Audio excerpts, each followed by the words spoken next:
interchange. And I don't know if everybody realized the significance of that particular interchange on the entire state of Florida. That's basically whenever Walt Disney was trying to scout out his East Coast facilities, that's where he actually saw. That's what was one of the big factors in making that determination to build in Florida, was the convergence of the turnpike and the interstate, plus the abundant, cow pastures out there, cheap to build, but noting that they're in that, I'm thinking, I wonder how many people actually understand the history of that, how it's actually changed the entire state. I had heard that too. So that shot is at I-4 and what? The turnpike. Okay. Florida Turnpike. Thank you, Dr. Stevens. I feel like that was a good little background. There's your history lesson for the day, folks. Intro. And then Marianne, I believe that Will Hawthorne is on right now, and he'll be doing the presentation. Oh, okay. He was able to clear his conflicts. Oh, okay. Very well. Back to the original. So you can switch our screens out. Plan then. Okay. Thanks, Emily. You're welcome. Thank you all for being. We have a few more people. Ms. Henry, welcome. Good morning. Good to see you. Yes. Back from the beautiful state of Tennessee. I'm actually still here. I told you my father was ill. Well, he ended up passing on May 6th. So I had to come back, and I'm here with my mom, helping her with some things, but yes. Well, we are sorry to hear that, but good to see you today. Ms. Henry and I discovered that we grew up about 50 miles apart. Yes, exactly. In Tennessee. What part of Tennessee?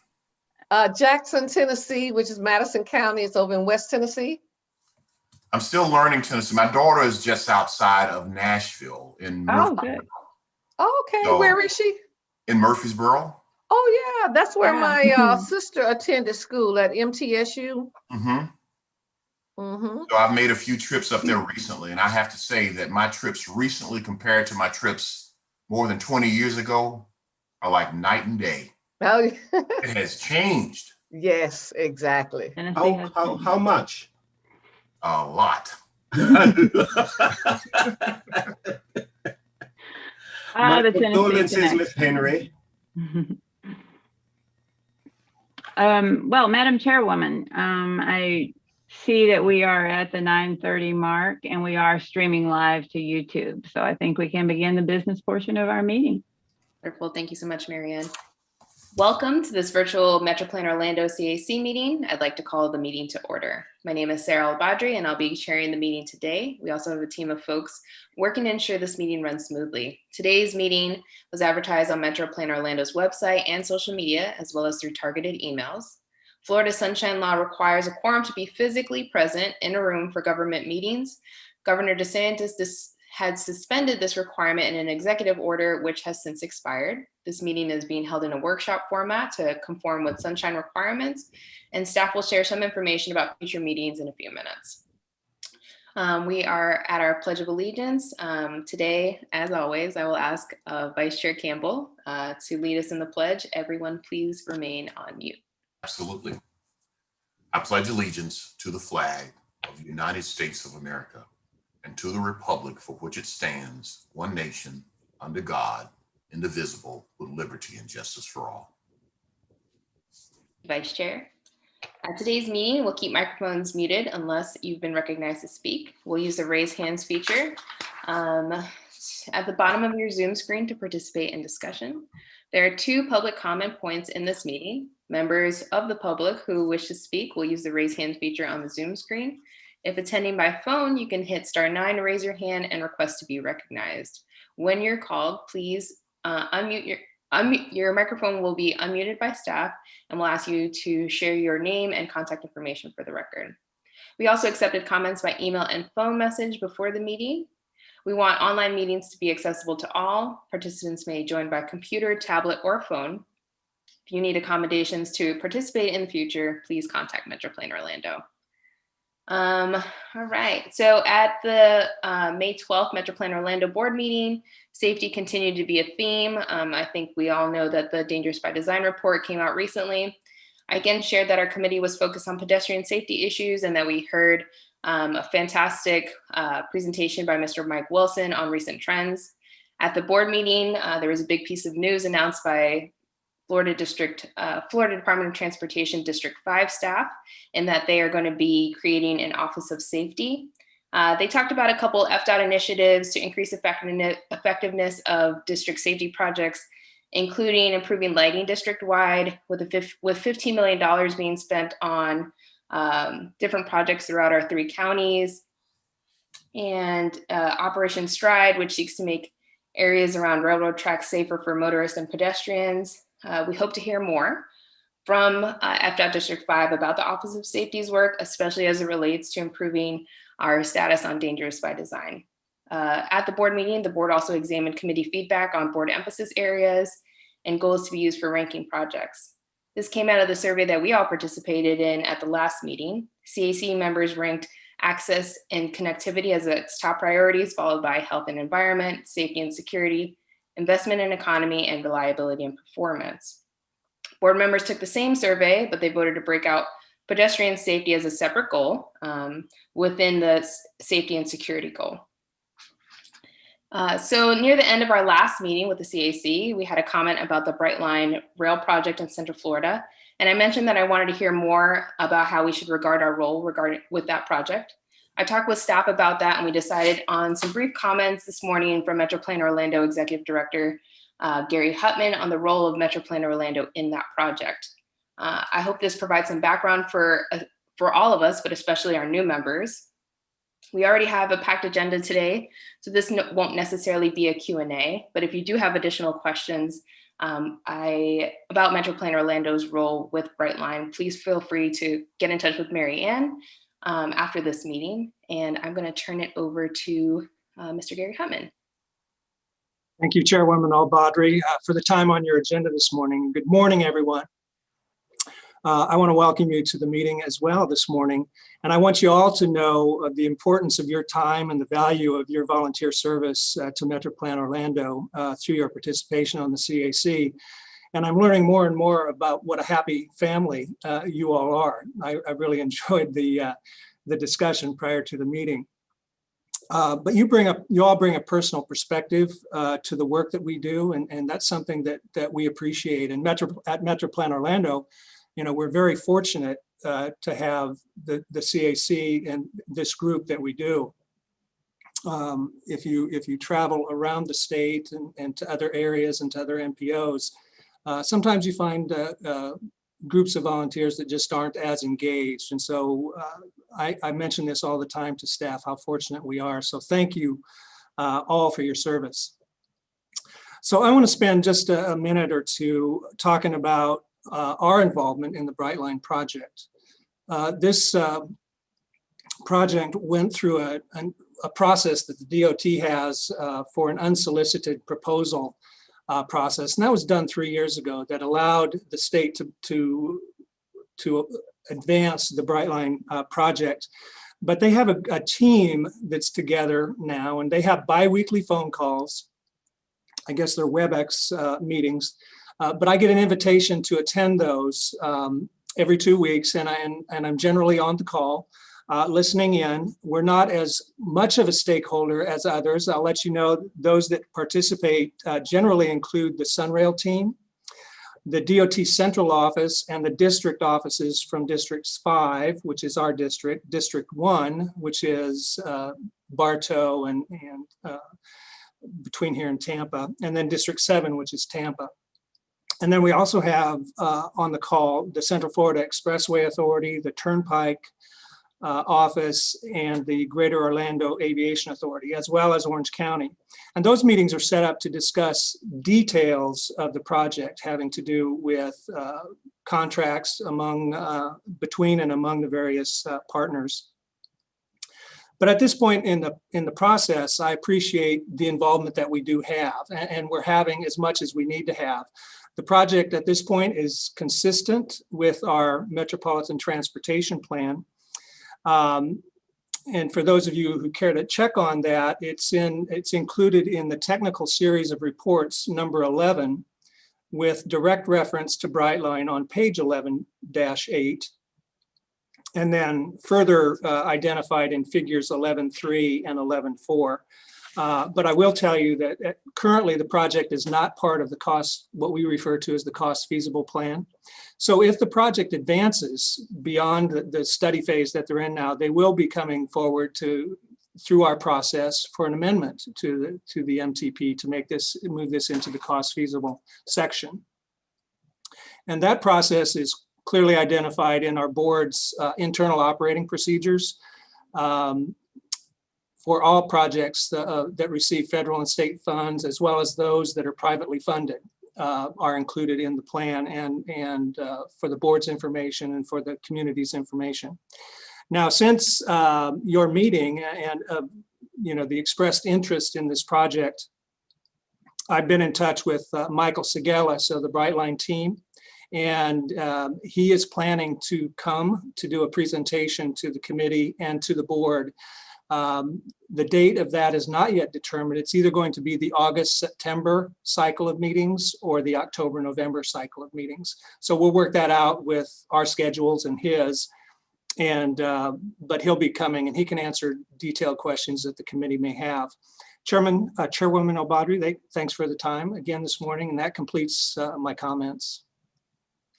Thank you so much, Gary. We appreciate some of the background that you provided. And as I mentioned, folks can contact Mary Ann if you have further questions. And we do look forward to Brightline's presentation. I think it would provide additional background on their preferred route and the studies that have been done in the past. So thank you for your time, Mr. Hutman. You're welcome. I want to take a moment to welcome a new CAC member who wasn't with us last month, Cody Dias. I'm not sure if he's on the call today, but if you are, please raise your hand. Well, Cody, we do not see him on the participants list. We'll wait to welcome him. Sounds good. Thank you so much, Mary Ann. Ms. Mott, I did see your hand was raised. Did you have a comment? No, the intention was the expression of a clapped hand. So welcome. I was applauding. Good morning, everybody. I was clapping my hand. Welcome, welcome. Thank you so much, Ms. Mott. All right, so I am going to turn it over to Mary Ann to do our agenda review for today. Thank you. Good morning, Chairwoman El-Badri and committee members and everybody who's attending this online meeting. Thank you all for working with us as we have conducted these virtual meetings. We appreciate your patience and your understanding. Based on the direction from our board at their December meeting, this meeting is being held as a virtual workshop in which action items will be reviewed and discussed, but no formal action will be taken, so that a quorum is not required. The board's action on these items will be ratified at a future in-person CAC meeting. And speaking of in-person CAC meetings, I want to advise you of an upcoming change. Given the governor's most recent executive order preempting and suspending all remaining local emergency restrictions, it has been decided that when the board's resolution authorizing these workshops expires July 1, we will return to the in-person board and committee meetings.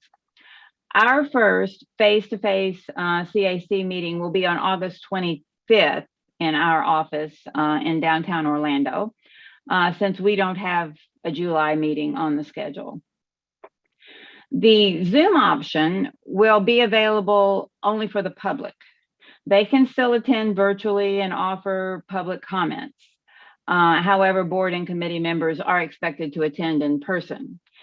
You're certainly not prohibited from attending online, but we will need a quorum in the room to take action. Committee members who are online will function as a member of the public. They will be counted absent from the meeting. It will be the way that it was in 2019.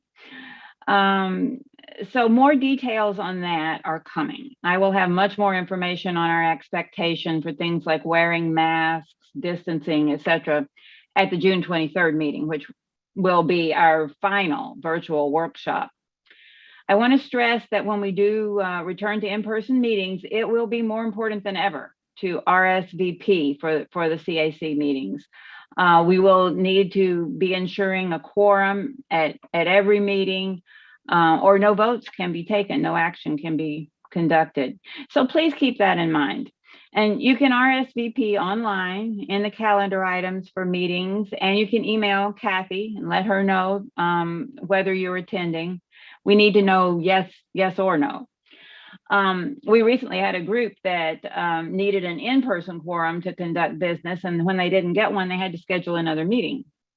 So it is very important for us to know your plans, and we thank you for keeping that in mind. I also want to thank all of you who helped us with our 2021 Regional Transportation Survey. It officially closed this week, and we were pleased with the results. Our raw numbers showed about 2,000 Central Floridians took the public survey, so we should have a great amount of data to share with you, most likely at our August meeting. I wanted to give a few particular shout outs to CAC members who I know made exceptional efforts to share the survey link, and those include Ms. Melissa Council, who distributed flyers at a farmer's market in Kissimmee, and Ms. Denise White, who shared the link with several online groups with transportation and health interests, and Maria Cortez, who took the flyers to an event in East Orange County celebrating immigrant families. And these were all excellent ways to share.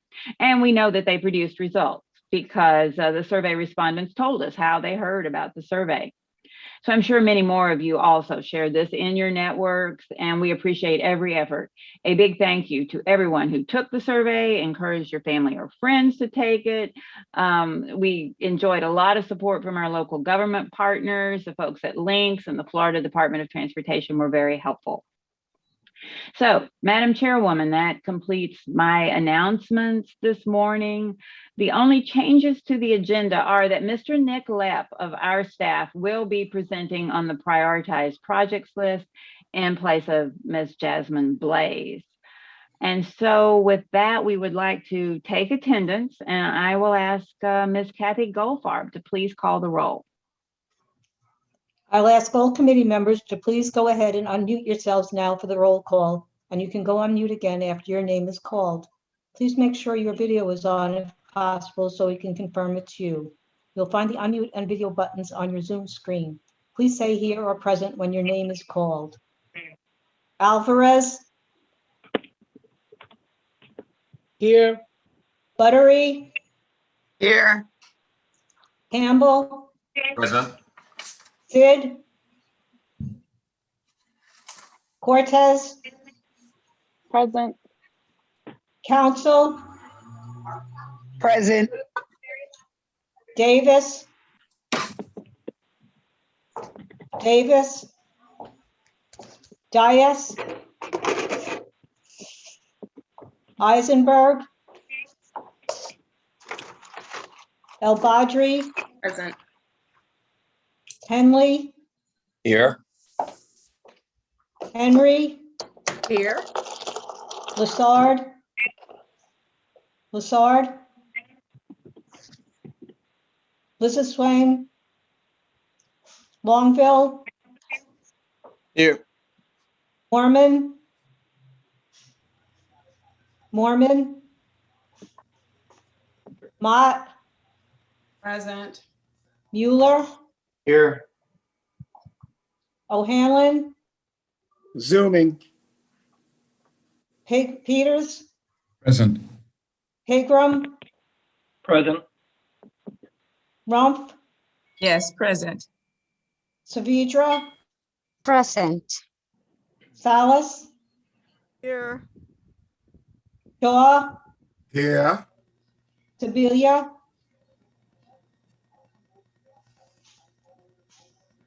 Stevens?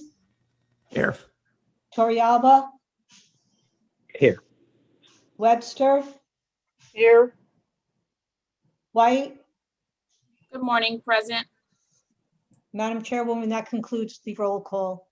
Thank you, Ms. Goldfarb. We'll now hear public comments on what we normally call action items. But this format will be items for review and or discussion. Do we have any people who want to speak on these items? If so, please use the raise hands function on your screen or press *9 on your phone keypad. We will call your name. The host will unmute your microphone. You will see a button pop up that says the host wants to unmute you.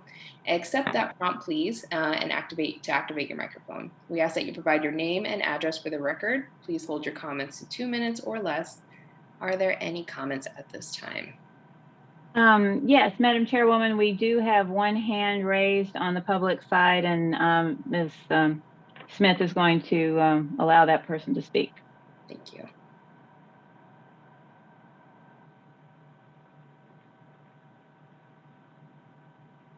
Sorry, the person on the phone that is you are recognized for public comment.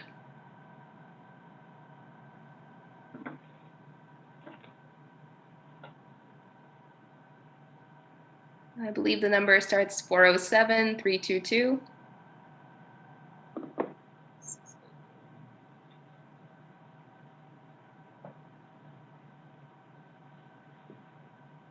You're unmuted, you can speak.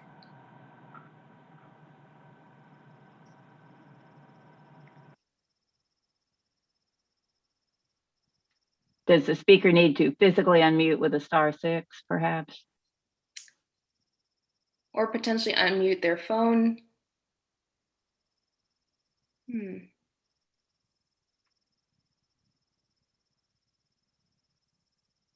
think this is one of the few times we've had somebody on the phone with public comments. So we do want to make sure that they have the opportunity. I'm going to give it a couple more seconds, but I think we might have to move forward. And we can also do some work on that and perhaps revisit at the end. Sounds good. Thank you so much, Marianne. Were there any written comments that were submitted before the meeting? Marianne? No, Madam Chairwoman, no written comments were submitted. Thank you so much. All right, so we're going to move on to our items for review and discussion. We have 3 items today. The first of that is going to be in tab 1, which is a review of our minutes from our April 28th meeting. If you have any corrections or revisions, please bring it to our attention. You can also raise your hand if you do have a comment here. Okay, and as a reminder, anything brought forward during review or discussion will be brought forth for formal approval at a future in-person meeting. So we're going to move forward to our next item, which is a review of FDOT amendment to the fiscal year 2020-2021 through 2024-2025 TIP. And that is going to be in tab 2 of your agendas. I'm going to turn the floor over to Mr. Keith Caskey from MetroPlan Orlando to present information. Please hold your questions until the end of the presentations. Mr. Caskey, the floor is yours. Okay, well, good morning. The TIP amendment that we have this morning includes a resurfacing project on State Road 46 in Sanford. And this project includes bike and ped and safety improvements. And then the other project is the Sunset Drive Livable Streets project in Castleberry. And this project just involves moving the existing construction funding from the current project number to a new project number. And again, the information on this amendment request is in your agenda packets. And with that, I will open it up for questions. Does anyone have any questions to these changes to the transportation improvement plan? All right, seeing none, thank you so much, Mr. Caskey, for your time. We're going to move forward to our next item, which is the plan revisions for the 2045 MTP, which is our Metropolitan Transportation Plan. That's going to be found in tab 3 of your agendas. Mr. Nick Lepp is actually going to be providing this information. Again, please hold your questions until the end of the presentation. Mr. Lepp, the floor is yours. Sarah, this is Alex Trotter. Nick's actually going to be presenting the prioritized project list preview. Oh, I'll be tackling this plan revision today. So sorry, apologize for any confusion on that matter. No, I think that was my fault. Go ahead, Nick. Alex, the floor is yours. No worries. So good morning, everyone. a little background before I jump into things. What we have here is a plan revision or a proposed plan revision to our adopted 2045 Metropolitan Transportation Plan, our region's long-range plan. We can go to the next slide and I'll provide a little bit of background. As many of you participated in over the course of 2019 and 2020, we developed our long-range plan, which was unanimously approved and adopted by our board at their December 9th, 2020 board meeting. Following that adoption process, we go through and finalize and prepare and submit our technical documentation to FDOT and to the Federal Highway Administration. But during that same period, we did receive some feedback from our local government partners pertaining to a couple different projects and programs that were identified in the plan. And a month later, in February of 2021, we received some additional feedback and clarity from the Federal Highway Administration at a meeting of all 27 MPOs meet with Federal Highway once a year. And Federal Highway made a point to ensure consistency across all of our planning documents, and specifically as it relates to our adopted transportation improvement program and how that feeds into our 2045 long-range plan. So with that being said, we can go to the next slide, and I'm just going to provide a little terminology here. So we have two different types of plan revision. Per state guidelines, we have what we call administrative modifications. So these are minor changes, don't really impact funds, don't really impact the implementation or timeline of a project. And then we have what we call amendments. So these are more significant changes that include, impacts or changes to cost or implementation schedules or the project design itself.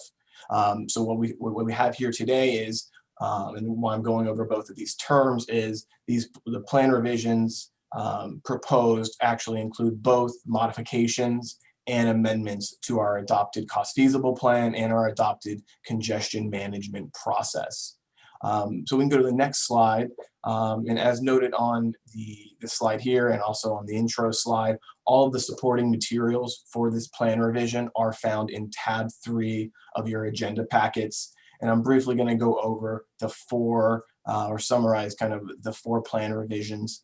The first, and this modification, and this was really the impetus to this plan revision process, was following up on that feedback that we received from Federal Highway as it relates to including the adopted TIP or all projects in the adopted TIP into the first 5 years of our plan. We call this our existing plus committed network.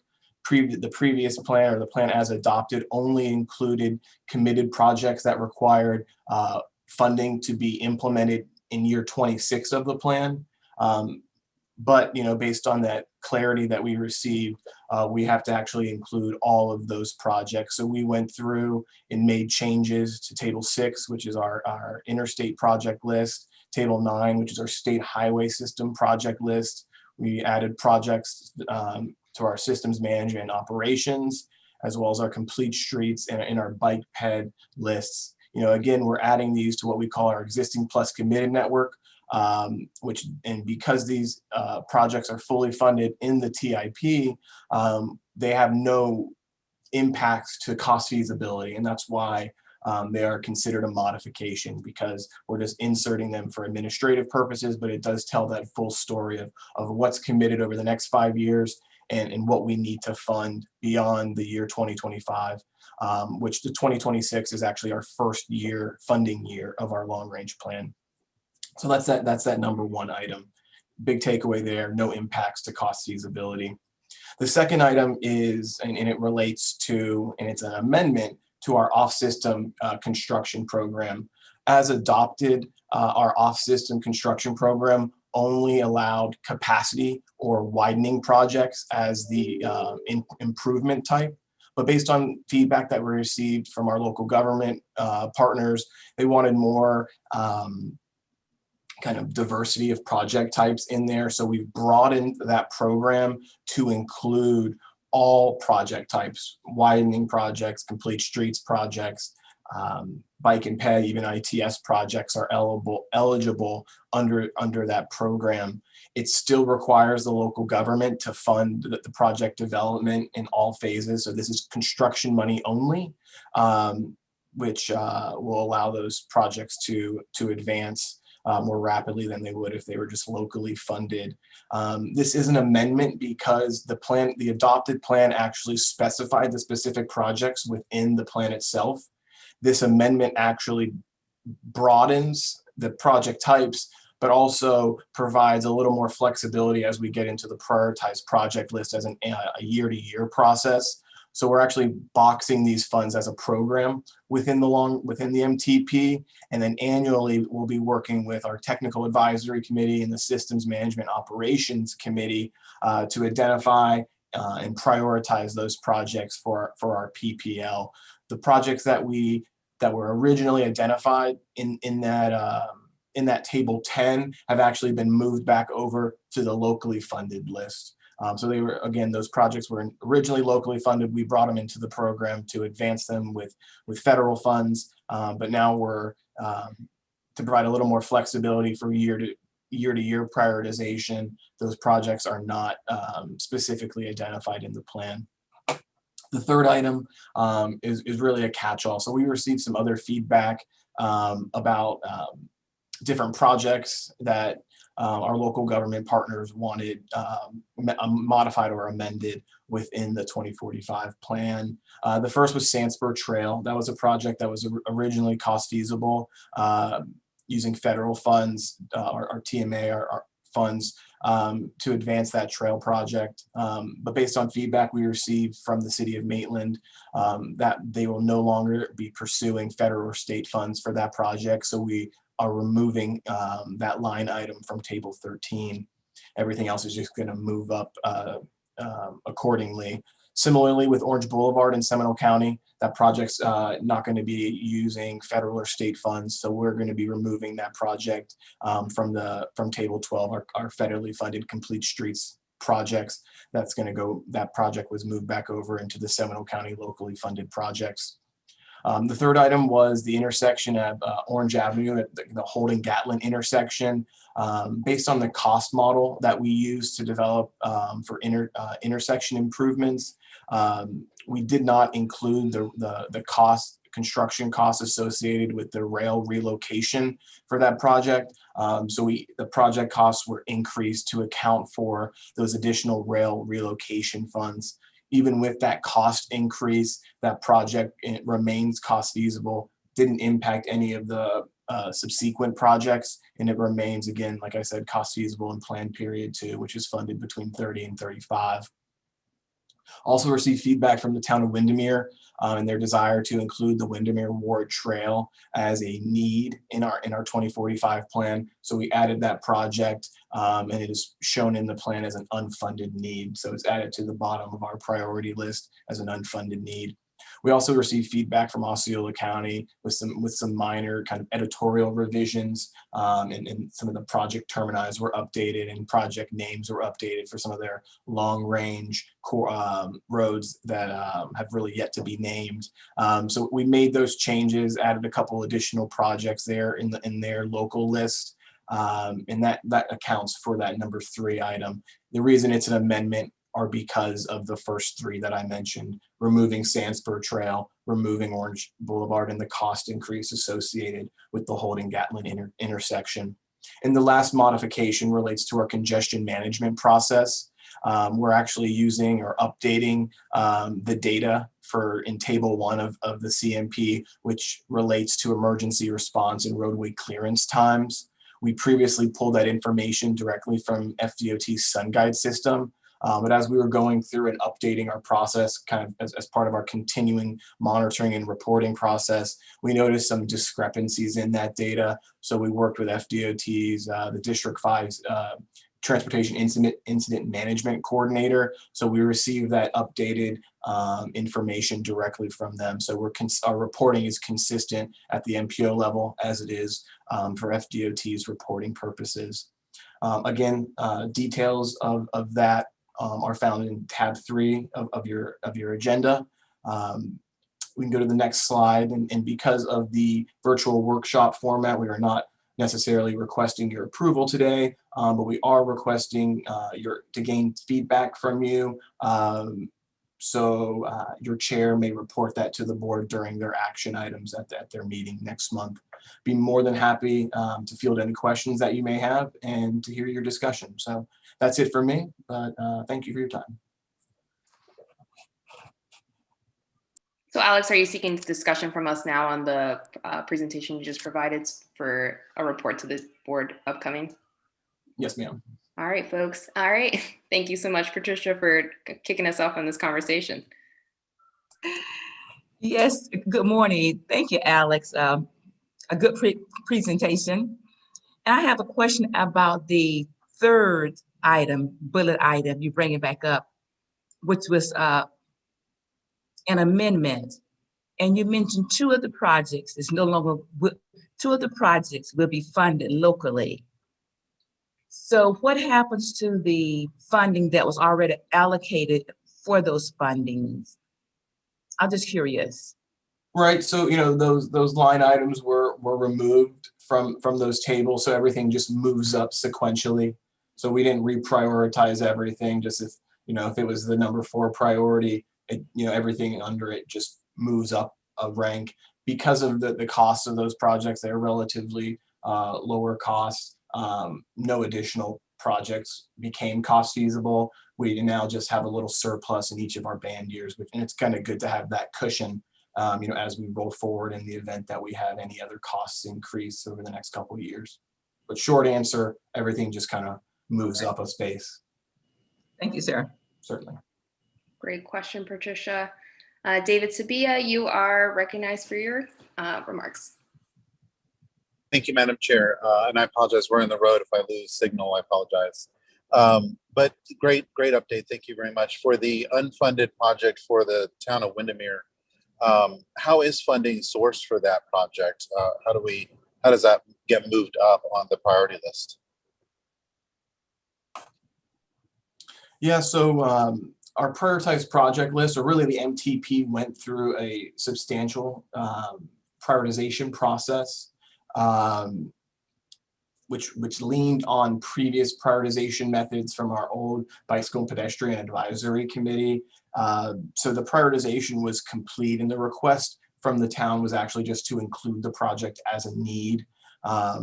So at that project advancing, or with federal or state funds, over the next 5 years is unlikely, just given the amount of other, needs and other trail projects that we have. But one of the benefits of having these projects either cost feasible or unfunded relates to discretionary funds. So having projects identified and kind of rooted in the plan, affordable or not, allows municipalities to pursue discretionary grants and other alternative funding types. Awesome. Thank you. That makes sense. Thank you so much. Any other comments for the MTP? Alex, I did have a question. So there is a lot of conversation happening at a federal level about an infrastructure package and funds going to states, municipalities. Can you talk about how funding at that level might affect how the MTP, the implementation of the MTP? Right. So, the MTP is based on, a comprehensive needs assessment process, and then we prioritize those needs. And then based on the amount and eligibility of our federal and state funds, we overlay that based on our board's funding policies, project eligibility, and we implement accordingly.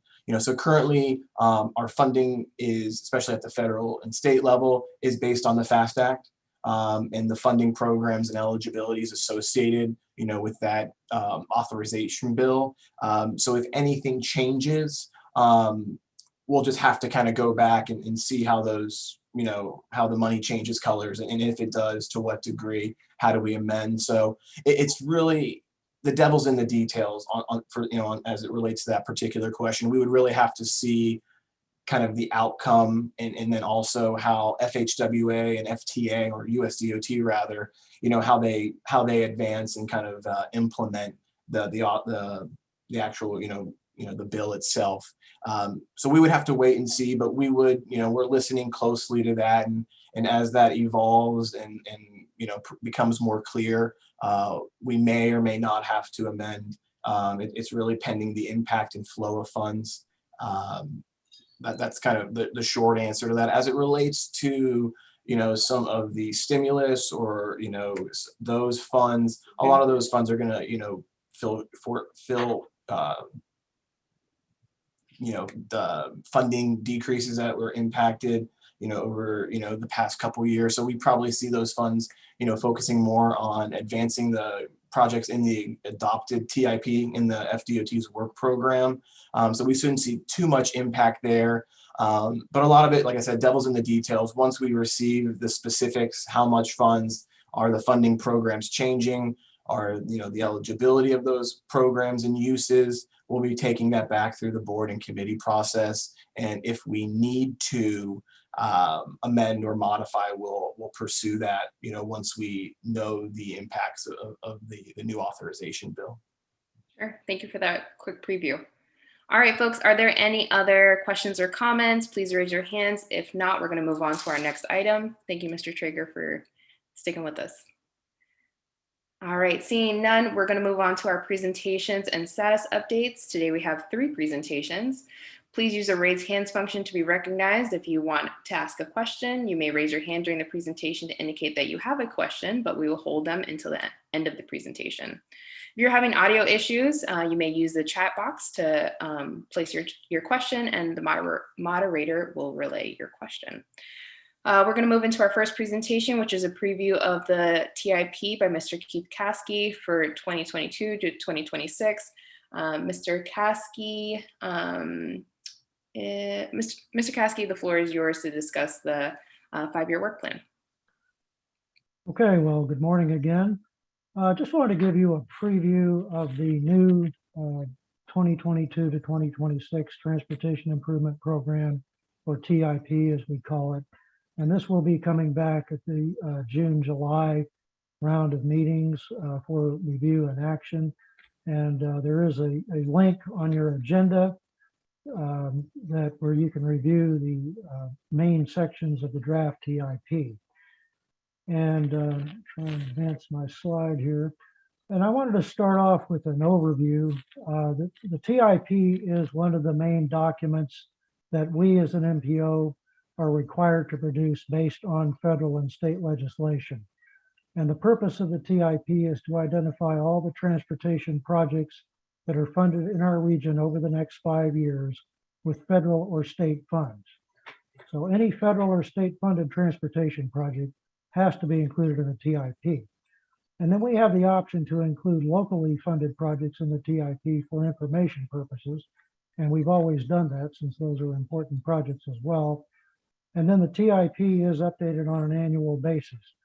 So this will be, we'll be coming back about this time next year with the preview of another TIP.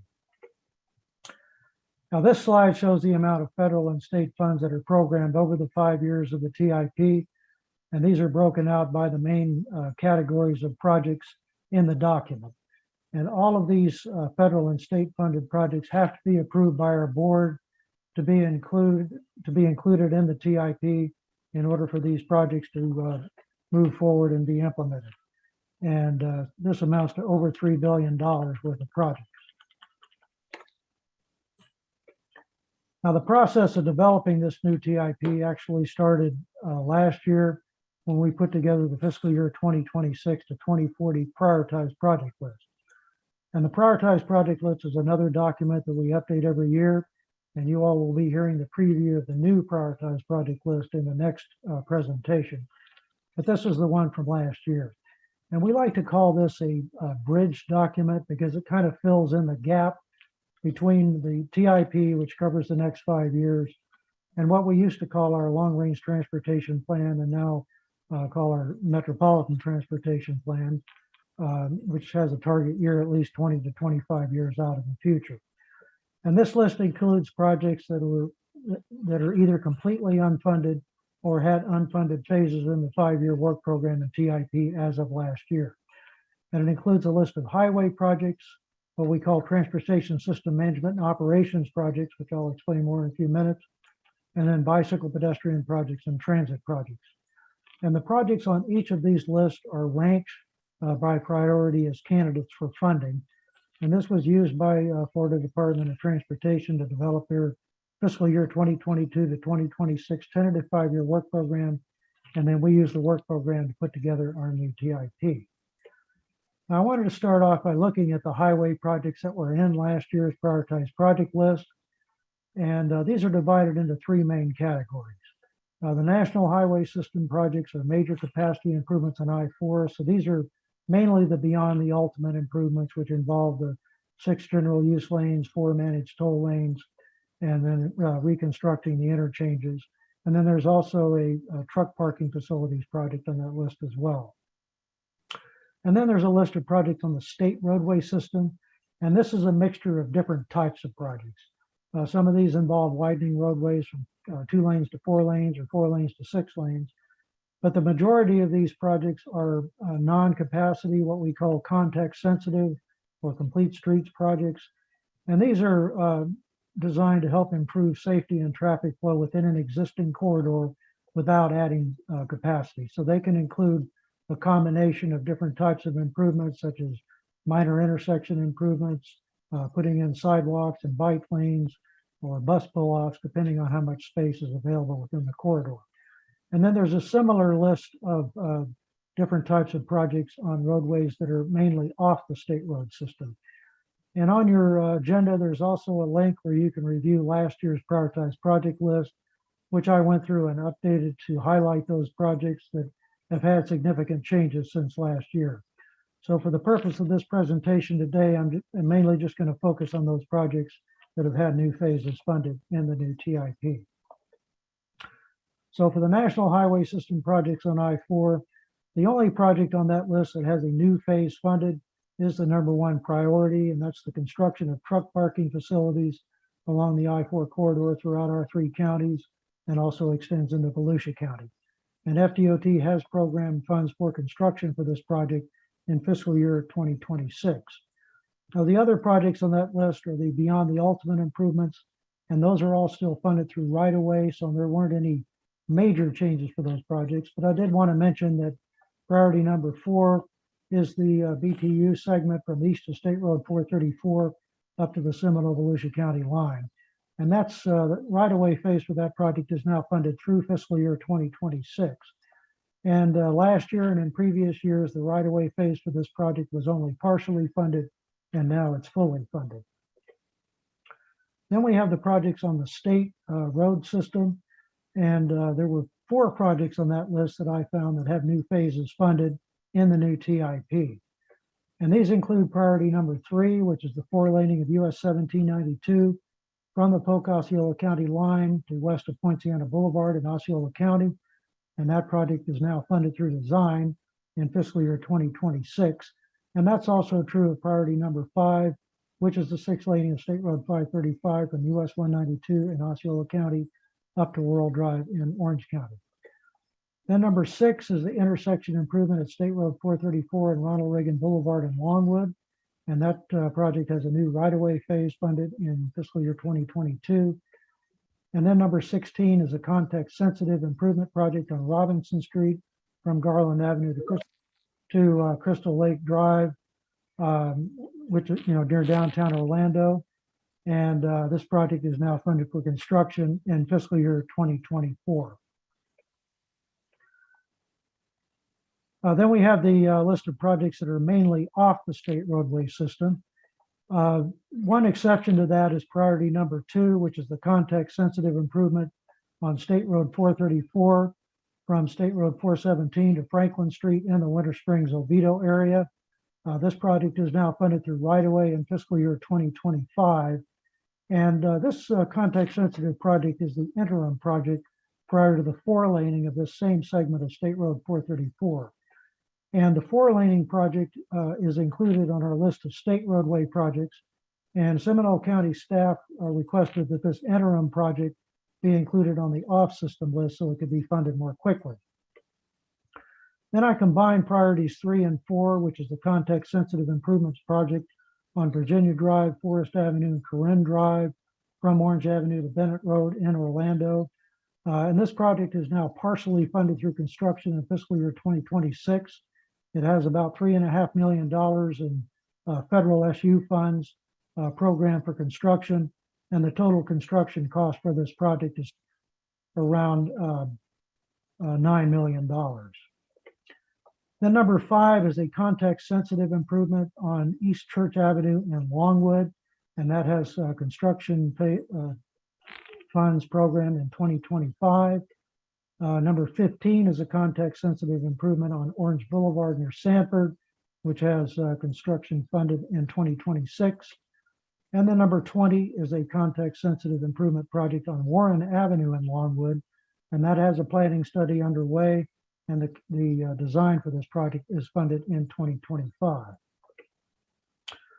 Then we have what we call our TSMO projects, which are Transportation System Management and Operation projects. And these are relatively low-cost projects that are designed to help improve safety and traffic flow. And they have a total cost of up to around $4 million or less.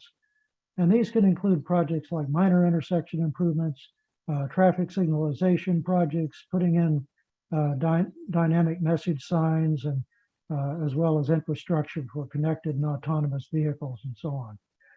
And on this list, this includes a list of countywide and citywide projects. And the first 2 priorities on that list are upgrades to Orange County's traffic signal cabinets. And that project is now funded through construction in 2025. And then under the other TSMO projects, there were 2 projects, both in Osceola County, that have new phases funded. Number 4 is the adaptive signal system on Osceola Parkway, which is now funded for design. And then number 11 is roundabouts on Marigold Avenue in the Poinciana area, and that's now funded for construction.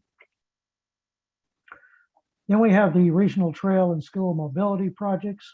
And there were 4 school mobility projects that have new phases funded. And these are all sidewalk projects near elementary schools in Osceola County. And 3 of these projects are now funded through construction, and the other project has a new design phase funded. And then there are 5 regional trail projects that are all now funded for construction. 3 of these are in Orange County. They include the Little Econ Trail Phase 3, the Sandspur Trail in Maitland, and then the Shingle Creek Kirkman Trail.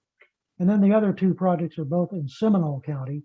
These include the Central Castleberry connectivity improvements and the Spring Lake Road Trail in Altamont Springs. And then for the transit projects, this includes a list of projects that are implemented by LYNX. And I'm not going to go through all those, but these include projects like purchasing new buses and other vehicles, putting in transit centers and super stops, in their operating expenses and things of that nature. And then for the last several years, MetroPlan has had a policy of setting aside up to 30% of this area's district dedicated revenue funds, which are state funds, for the operation of premium transit projects. And premium transit projects are those projects that have been identified in our Metropolitan Transportation Plan as being over and above regular fixed route bus service. So these can include any type of rail transit, whether it's commuter rail or light rail and so on, as well as bus rapid transit in an exclusive corridor, trolley systems, things of that nature. And these projects have been divided into 3 categories. In Category A, transit projects that have had their planning and feasibility studies already completed. So these projects are the most farthest along, and they're most ready to use the DDR operating funds once they're up and running. And list of projects under Category A are the same as they've been for the last few years, and there weren't any changes to these projects. So I'm not going to go through the whole list, but for the number 1 priority, we still have Sunrail Phase 3, which would run from the Sunrail main line near the Meadowood Station over to the Orlando International Airport. And this project may be done in conjunction with the Brightline system that's currently underway. And then we have the LIA connector, which would most likely be a bus rapid transit system running from the Orange County Convention Center over to the airport. And then we have the US 192 bus rapid transit in Osceola County, and so on. And then the other projects State Road 50, BRT, and the other projects on this list. Again, there were no changes since last year for those projects. Then we have category B, and these are projects that are not as far along. The planning and feasibility studies have not been completed. So once those studies have been completed on any of those projects, they would move up to category A and be eligible for the DDR operating funds, but right now they're not considered to be eligible. And the first four priorities on that list have been the same for the last several years. We still have the Innovation Way Corridor Enhanced Transit in East Orange County. And then there are three projects along International Drive, the campus circulator, and so on that are all being planned by Orange County. Now, there were three new projects that were added under category B in last year's prioritized project list. And these are all enhanced transit corridor studies along three different corridors in our region. These include 1792 from downtown Orlando up to State Road 436, and then along US 441 from Apopka down to Florida Mall, and then the Pine Hills Kirkman corridor down to Universal Orlando. And then category C are those projects that are just be enhancements to LYNX's existing fixed route bus system. So these are not considered to be premium transit and are not eligible for the DDR operating funds. But these include the fixed route, the expansion of LYNX's existing fixed route bus fleet, as well as bus service expansion on various major corridors in the area that have been identified by LYNX. And then finally, we have a list of locally funded roadway widening projects that are candidates for Transportation Regional Incentive Program funds, or TRIP funds as they're called. And these are state funds that local jurisdictions can use for major transportation projects. But in order to use these funds, the local jurisdictions have to come up with at least 50% in local matching funds. And I didn't see any of these projects that received TRIP funds in the new 5-year work program. However, the 4-laning project on Neptune Road from Parton Settlement Road to US 192 in Osceola County is now funded through right-of-way in fiscal year 2021. And the majority of those funds are Osceola County's local funds, but this project did receive $500,000 in federal SU funds for right-of-way in a recent TIP amendment. And that makes this project eligible to receive additional federal funding. So that's an overview of how some of the projects in last year's prioritized project list have had new phases funded in the new TIP. I did want to mention that, of course, this area has a lot of toll road projects as well. And I didn't include those in the presentation today, just in the interest of time. And since those are not part of the prioritized project list, but obviously those are very important projects, and we are including both the Turnpike and CFX projects in our TIP. And we will be having a public meeting on the TIP. This will be a virtual meeting on our website, and this will be on Monday, June 21st. This will be from 11:30 a.m. to 1 p.m. And we'll be sending out more information on that. So with that, that concludes my presentation, and I'll open it up for questions. Floor is open for questions and comments. Mr. Alvarez, you are recognized first. Morning, Madam Chair, committee. Keith, good morning. How you doing, sir? Great to see you. Good to see you.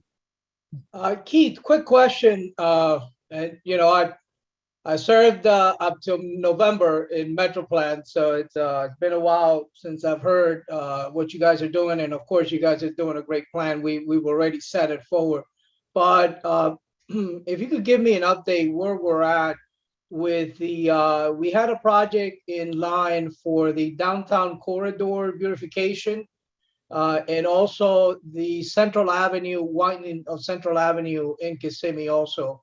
Can you give me an update where we're at with those two projects? Well, let me, let's see, scroll through my list here. I know that's, I think when I left, we were like in third phase of that.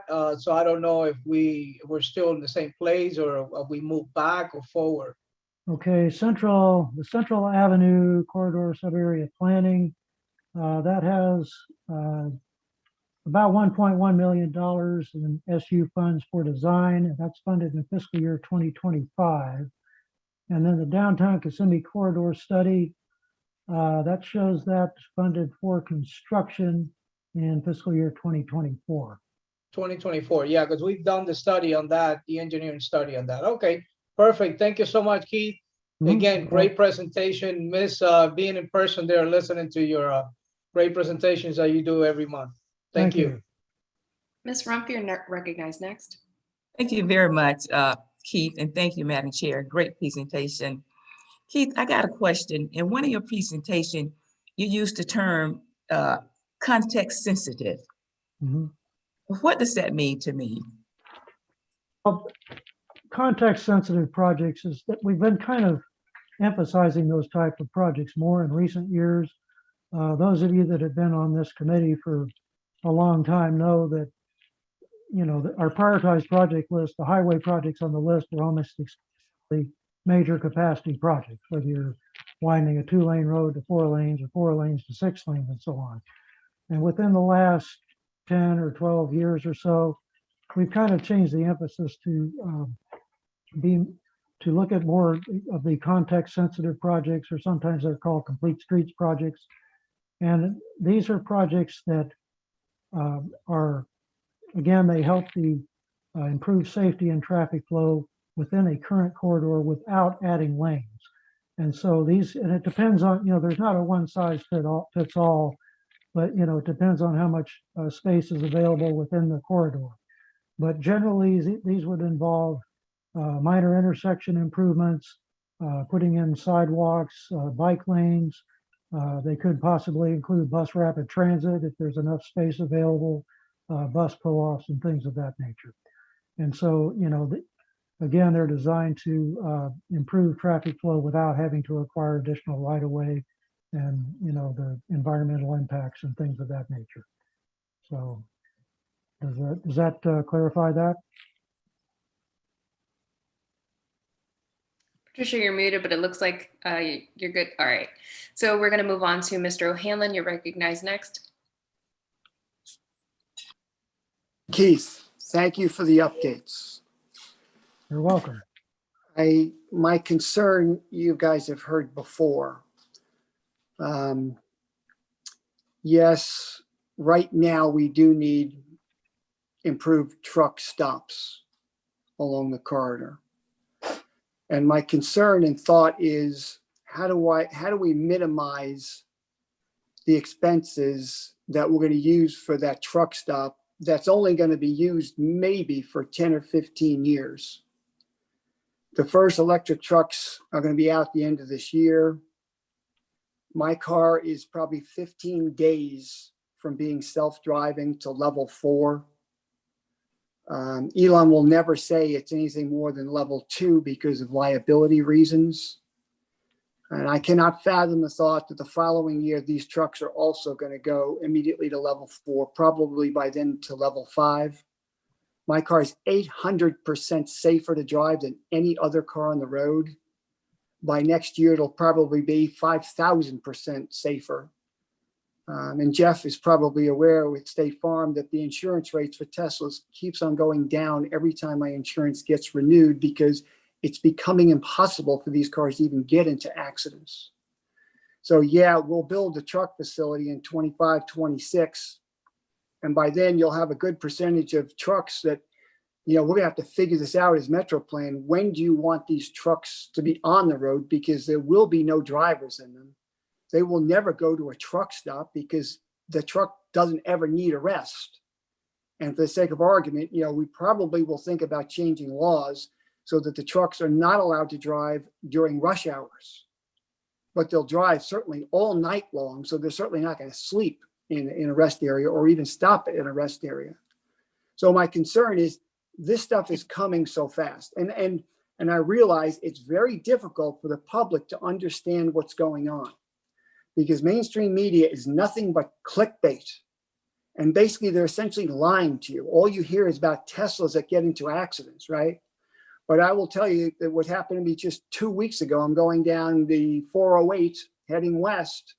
And as I've always told you guys, I just work in my car, and all of a sudden I noticed my car is pulled halfway into the lane to the next to me, and it's slowing down because some jerk in front of me in the right lane is texting, not watching where he's driving, about to hit my car.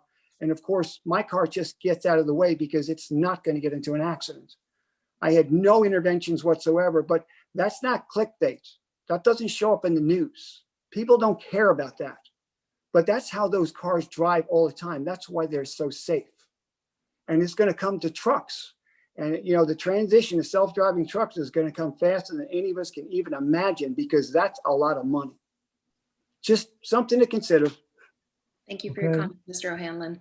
Yes, I think Alex Trouter on our staff was kind of our staff person dealing with freight issues. And I believe he wanted to jump in with a response to that. Yeah, just a quick response, Madam Chair. So Tom, totally understand your comments and ideas as it relates to autonomous and electric vehicles. But will still always be a staging need for freight vehicles. That's actually something that our region also lacks. So it's not just about a place to have a safe and secure rest area. So, so vehicle operators, have that option, but it's also about staging, of those vehicles and also charging of those vehicles. So, we talk about electrical, or, where would a truck charge up that battery? So that's something that the DOT is considering as part of this. There's nothing in our area that would provide that asset, especially for that large of a vehicle with that type of turning radius. So there are long-term opportunities, but right now we have a significant deficiency as it pertains to commercial vehicle parking. Something else that I wanted to call attention to is, as staff, we're actually putting together a couple fact sheets as it relates to autonomous and connected vehicles to provide, an objective look at timing, implementation, when we will, when the fleet will actually be on when the fleet will actually be of that level.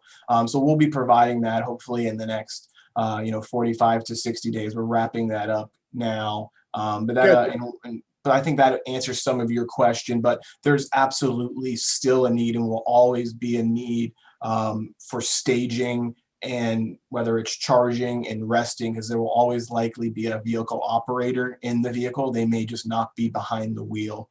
So until commercial vehicle regulations change for those hours of service requirements, we need to provide a safe and secure area for those commercial vehicle operators. Right now, we're about 500 spaces short for our area. And that's only going to grow as freight traffic and volumes are going to grow at the pace of population. So more freight's coming, and I would likely to say 20 plus years before, if not longer, before all commercial vehicles are automated and electric, especially given that the majority are owner operators. So they own those rigs and have to pay for those rigs themselves. So there's a long-term kind of fixed capital built into that business model. Well, yeah, I do feel sorry for those people, but everybody makes decisions. It is a free country. All right, thank you so much, Mr. Traeger. We look forward to seeing those fact sheets included in our packets in a future meeting. We had a couple other hands raised. If I don't know if folks were commenting on that last conversation, but I'm going to move to Maria Cortez. You are recognized. Hi, thank you so much. Mr. Keith, I had a question regarding the US 192 BRT plan that you had mentioned. In regards to the change from west to east 192, is somewhere in that plan or maybe in another project list, is there a movement for pedestrian or bicycle lanes when in that exchange from east to west 192 where I-4 meets the corridor, or no? Because currently there's no pedestrian walkway, so I was just wondering regarding that. I'm not aware of specific plans on that right now. I'd have to defer, check with FDOT staff. I'm sure they can check on that and get back with you. But generally, any improvements, widening projects always involve bike lanes and even resurfacing projects as well. So yeah, that's, again, as far as that specific project, we'd have to check and get back with you on that. Thank you. Thank you, Keith. I think we would all appreciate that information. Maria, thank you for bringing that up. Any other questions or comments on the information Mr. Caskey has provided? Mr. Alvarez, you're recognized again. Yeah, and just to add to Maria Cortez, what she questioned, so with Kissimmee and Orange County, we did the tie-in with the bike trails, and now we're completing the last leg of it, which is off of the Osceola Parkway. It's behind the Hunters Creek area. And so that'll complete the loop within Osceola, Kissimmee, and Orange County for the bike trail. Nothing has been put in for further plan as far as last year when I left into heading more west of 192 or in that surrounding area of 192. It's been proposed, but nothing has gone forward to do any type of studies to it. As far as my time ending in November. So, and just to clarify, Maria, your question was about pedestrian facilities on 192 as it crosses over I-4 or under I-4? Yes. So currently, like I would say, like the part of 192 right before you enter like Celebration, and then right before in West 192 where you end up finding like the new Margaritaville resorts. That so like that intersection of, and then where I-4, and so yeah, there's just no pedestrian walkway. So I was just wondering that was maybe included in the BRT plan, or there's another project regarding that, because there's just no way at all to get there without a car. Yeah, well, if you're looking at 192 and I-4, of course, that's included in the I-4 Beyond the Ultimate project, and you know that's out beyond 2026 at this point. But you know the interchanges are being reconstructed for that, so you know that could very well include pedestrian improvements on 192 as well. But again, you know, we'll have to get specific information from FDOT on that. Yeah, I think greater clarification from FDOT would be great. Mr. Dan Stevens, I've seen your hand go up and down. All right, sir, you're recognized. Yeah, thank you. I had a number of other comments, but I will stick to what I know here. When I was trail planner at Osceola County, we actually toyed with the idea of actually going underneath the interstate over that. Of course, my alarm has to go off right now, correct? Just because there's so much activity, you know, on the interstate, the 192, everything else, and we actually looked at going underneath. Just looking for options because I don't see putting up dedicated pedestrian facilities, like a bridge or anything like that over that highway. Would just be too cost prohibitive. So I don't know exactly. I guess I would defer to Mr. Alvarez as far as what the current thought is, but I know we had actually explored that option before. So. Mr. Stevens, we have one more presentation after this. Mr. Alvarez, you're recognized for a final comment. Yeah, and if you like, I mean, contact the county commission or the county. I know that there's some plans on the West 192 board that they're looking at doing some beautification projects out in the West 192 corridor. It could be some walk trails out there. But as far as I know, there's been no requests of FDOT to do any type of trail projects for walking or anything else unless they go ahead and put it in their plans for a type of funding to do an engineering study. But I haven't seen any of that. And like he said, we still have the I-4 corridor that continues to move forward, but I don't think we'll see that area, like he said, till after 2026. So, but contact the county and they might be able to give you some fresh information on what their plans are, or maybe you could add some ideas, fresh ideas to them on what they should move forward to. Thank you for that direction, Mr. Alvarez. Maria, looks like you were taking notes there. But all right, so we have another presentation on prioritized project list by Mr. Nick Lepp. This is actually Nick's presentation for 2027 through 2036. Mr. Lepp, the floor is yours. Thank you. So as Keith just went over the Transportation Improvement Program, which is the next 5 years of funding for transportation projects, the prioritized project list is the what's next. As Keith mentioned in his presentation, that this is a year-long process. So here's where we start looking at those priorities and the next project.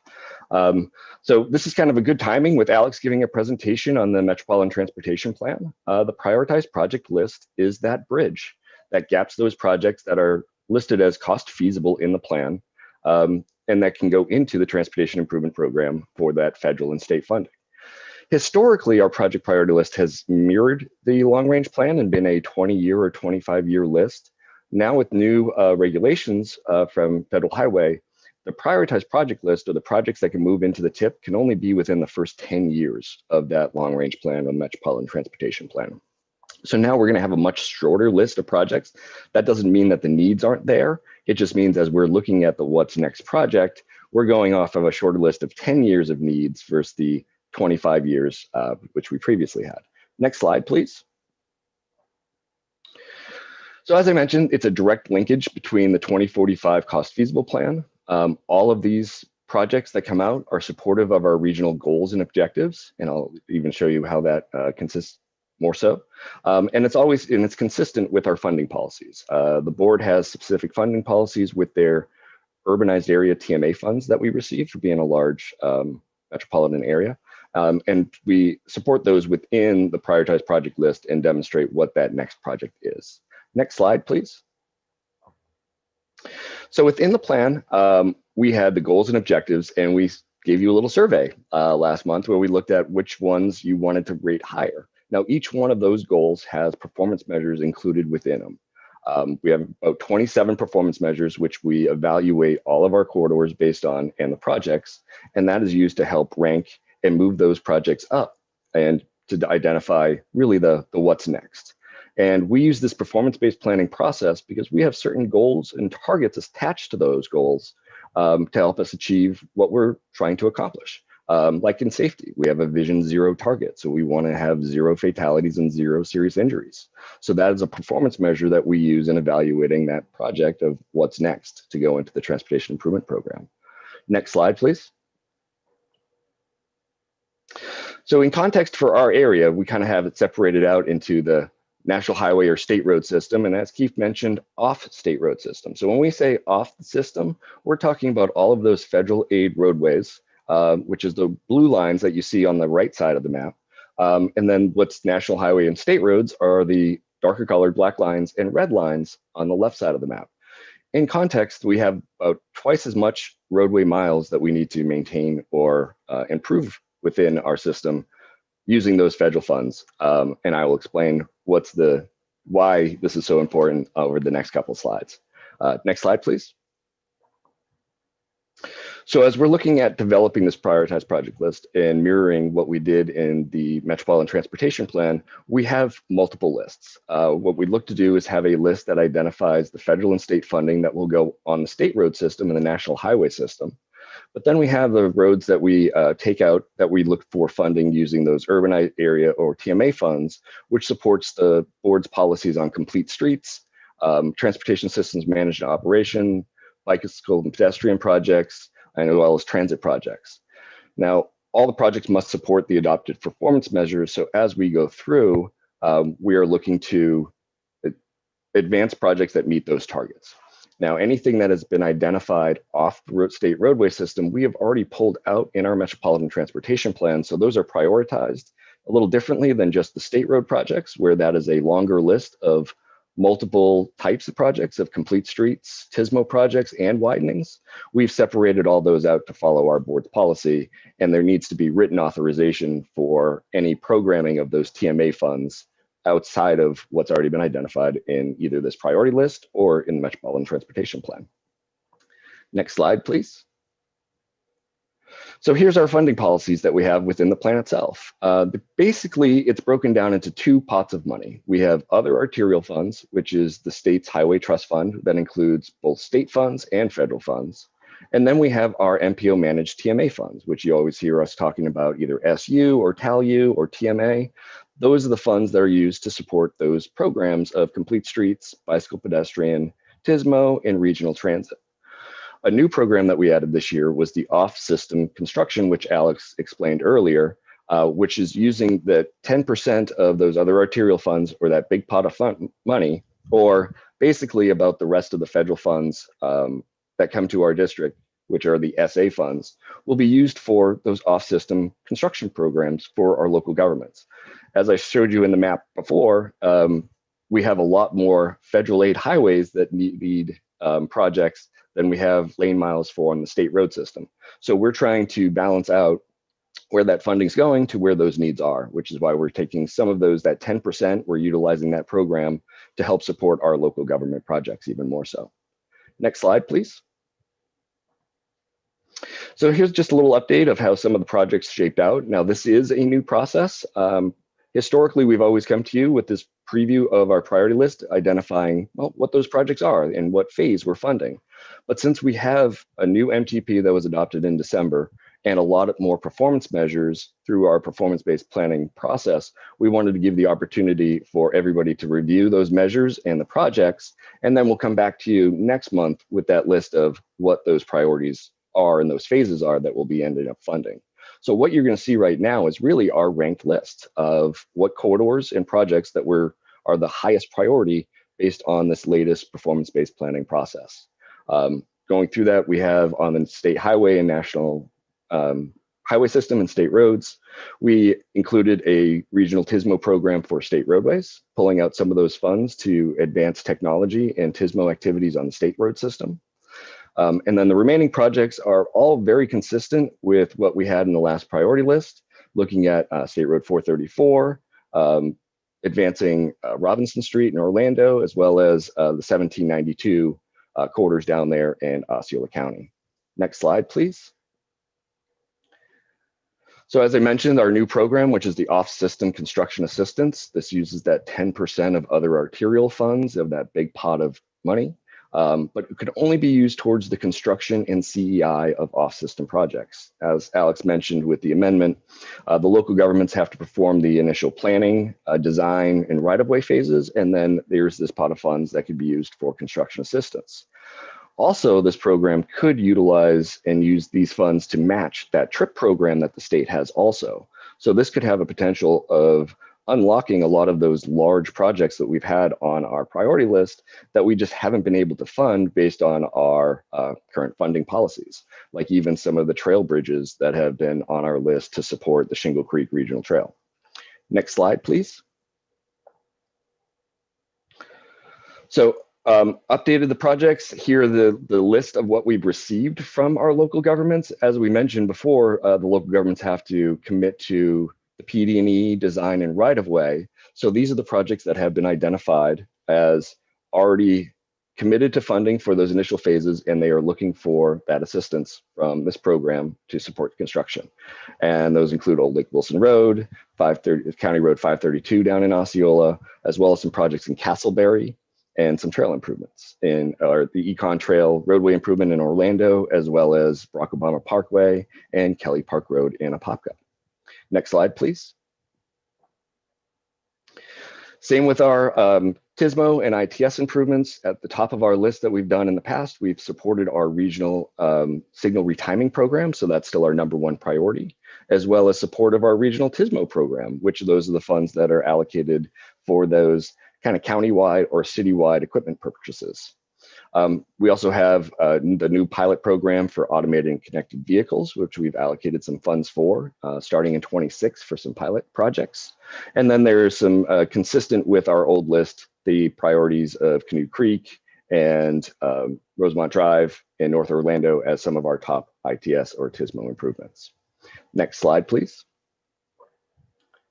Our complete street list, very similar to our programs in the past, where we allocate some of those funds for our complete street studies, where we've been able to perform the Corinne Drive complete street study in the past, and as we're doing the 10th Street study right now under that program, as well as the purchase of performance measure data that we've been doing for this ongoing monitoring. We've also included a new safety emphasis program that will begin funding in '26, and we'll be working on that with our technical advisory committee members to identify those safety emphasis projects, as well as working with Best Foot Forward on some of those recommendations that they've been coming out annually based on their observations. And then, as mentioned, there's all of these complete street projects that have been on our list, and we've identified West Warren, Central Avenue, Michael Gladden Boulevard, Church Street, and Dixie Highway are all our top priority complete street projects to keep advancing for funding. Next slide, please. So in the bicycle pedestrian improvements, we also have still the school mobility program, where 20% of those funds are allocated for safe routes to schools. Also looking at filling in some of those critical sidewalk gaps within this new program. We've allocated $1 million a year to look at sidewalk gaps on that federal aid or off system, as well as on system. And then the remaining priorities are the Little Econ Trail, as well as Shingle Creek Kirkman Trail, and East-West Trail Connector have been our top priorities for those bike ped regional trail projects. And we still support the 2 connections to the Sun Trail program that will fulfill the coast-to-coast connector within our region, which is their Clarkona-Coe connector and Pine Hills. Next slide, please. For transit capital projects, Keith mentioned that we had those different categories previously in the list. Those remain as just trying to identify the projects next for those DDR funding. But based on our update of the MTP, a lot of the projects that we'll be looking on to support links on in transit will be the capital expenses and asset management, looking to advance the Sunrail connection of phase 3 to OIA to the Meadowwood station. But really, the big emphasis will be supporting links on the southern operation base and the northern operation base to help enhance the transit system, which is needed for that capacity. Next slide, please.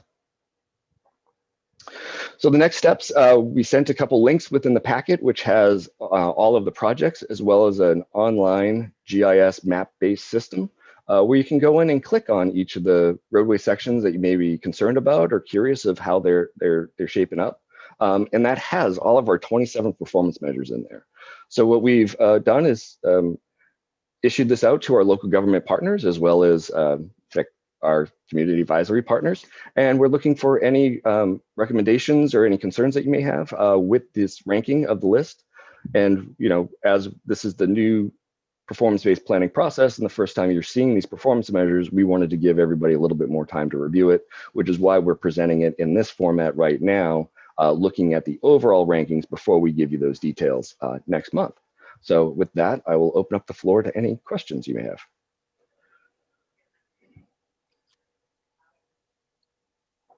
All right, the floor is open, folks. Thank you, Ms. Henry. Yes, thank you. Very good presentation.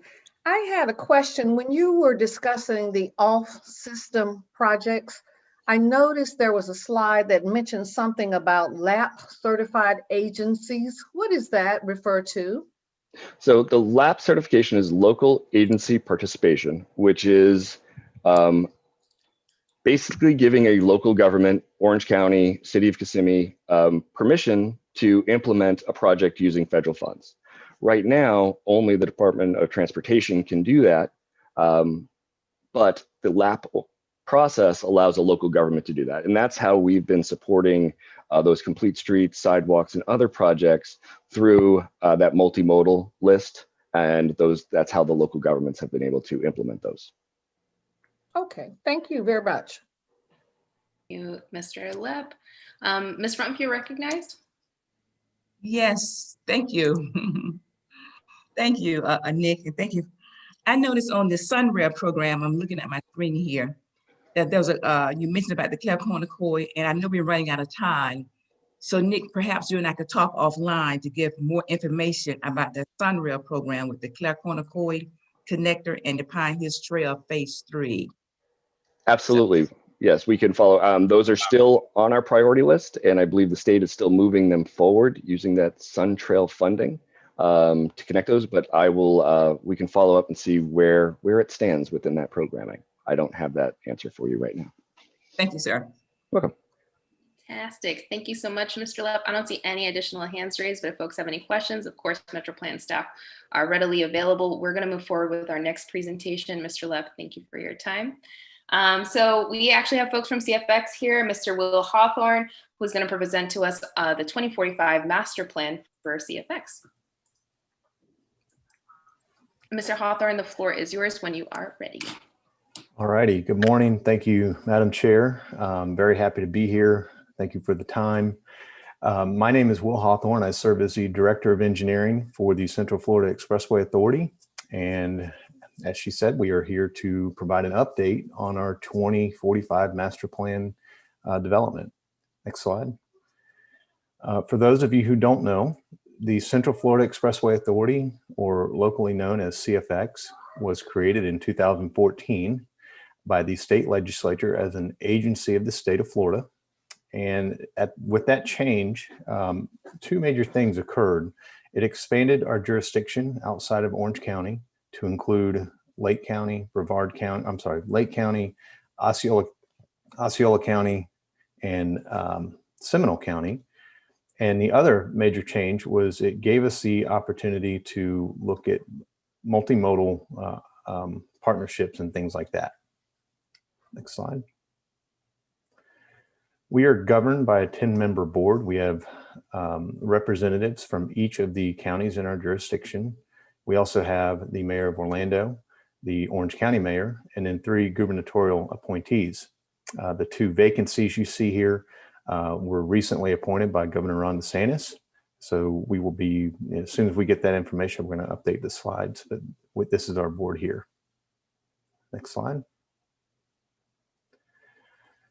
So our system today is about 125 miles of limited access expressways, spanning very much through Orange County, a little bit in Lake County, and as of recently into Osceola County. Those roads include portions of 408, 414, 417, 429, 451, 453, 528, and most recently 538, which is also known as the Point Santa Parkway. Next slide. I'm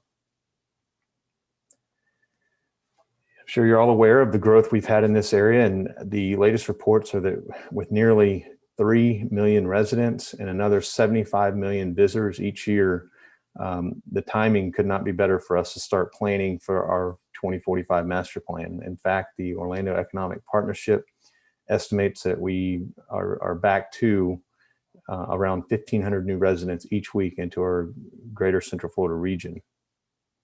Next slide. So what is the master plan? There's been a lot of talk about plans today. So it should be familiar to you, but the 2045 master plan really sets the course for our agency. And one thing to keep in mind is that it's a needs-based plan. This is not a funded plan. This is if you had your wishes, what could we do to improve transportation in the area? We do approve. Our board approves a fully funded 5-year work plan that is updated. I'm sorry, we can go back one slide. So the 5-year work plan is updated every year. It is a fully funded plan. To kind of bridge the gap, this is similar to the prioritized project list that you've heard a lot about today. We call it our 15-year capital improvement program. And the premise of that is so that if we're going to start funding a project, we want to make sure that we're going to fund it all the way through to completion. So that kind of bridges the gap between our 2045 master plan, or any master plan for that matter, into our funded 5-year work plan. Next slide. So I want to talk a few minutes about our 2040 master plan. This was a massive listening tour by staff at CFX, by our executive director. We went as far west as the city of Mascot in Lake County, and as far east as the Space Coast TPO in Brevard County. This is just a sample of some of the cities, jurisdictions, organizations that we went and ask for their input. That's the goal today, is to get to solicit your input. So that plan identified $11 billion in project needs across the 4 counties being Lake, Orange, Seminole, and Osceola. Brevard was added to our jurisdiction as part of in 2017 by the state legislature. By the year 2025, we will have invested $2.5 billion into the system that makes up CFX expressways. Next slide. couple of the signature projects I'd like to touch on just briefly. If I know probably all of you have traveled the 408, 417 interchange at some point here in Orlando. And, you know, this interchange was created it kind of started in 1998, 1990s, and it served us well for almost 30 years. But with the exponential growth we've received, you know, in the area, updates were necessary. And we just recently completed a major overhaul of that interchange this past year, which was done under the 2040 master plan. I know all of y'all have flown or gone to pick someone up at the airport. What we're looking at here is a current shot of the 436 and 528 interchange immediately north of the airport. This interchange was originally opened in the early 1980s timeframe. It too served us very well for almost 40 years. And it was time to make some operational improvements. And we're getting rid of all of the loop ramps that were out there for semi-directional type ramps, which will help traffic flow better and get to their destinations quicker. So I talked a little bit about the multimodal component that was included with what we could do. The first of its kind like that was our partnership with Brightline. They are co-located in our 528 or Beach Line corridor from the Orlando International Airport all the way. Our system stops at 520, but they're co-located throughout that entire right-of-way. It's an easement that they have. It's progressing very well. They might be laying track by the end of this year. We meet with them every 2 weeks with the technical and construction teams. If you haven't been through the Beach Line and within a month or so, I encourage you to make a trip out to the coast. It is really taking shape out there. It's pretty incredible. Next slide. So to touch on some of the major initiatives, the 2040 master plan included, slide please, included several items that we've either started or completed. The first one was the completing construction of the Wekiva Parkway, which is highlighted at the top of the screen there. That extended up to DOT's portion that they had built a couple years prior. It actually gave us our first extension into into Lake County.